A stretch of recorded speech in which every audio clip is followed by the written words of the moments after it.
Black vehicle speeding westbound on 79th Street in the 1000 block began firing at attendees of a funeral. At that time, the attendees of the funeral exchanged gunfire with the black vehicle. Black vehicle then turned northbound down Carpenter. Upon going northbound down Carpenter, they continued to fire at the attendees of the funeral, at which time the vehicle midway down the block crashed and came to a halt. The occupants of the vehicle then exited in multiple directions and fled.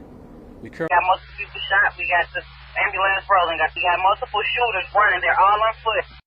Most, if not all, of the victims there for a memorial service. Sources tell us CPD had a squad car on scene, potentially given the heads up that something might go down.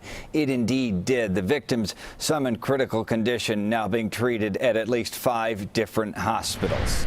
Our crews have been on the scene all night. We begin with CBS 2's Charlie DeMar and some dramatic interviews from witnesses. Charlie.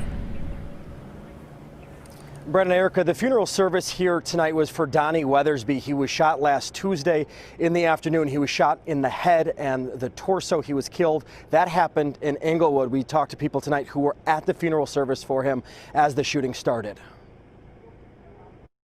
I saw body after body on the ground.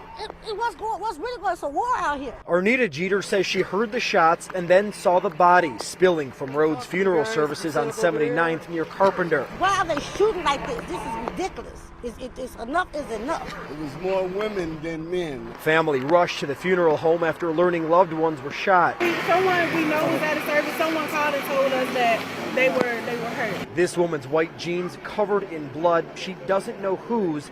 She says she was inside the funeral home paying her respects. You guys were there for a funeral, correct? Yes.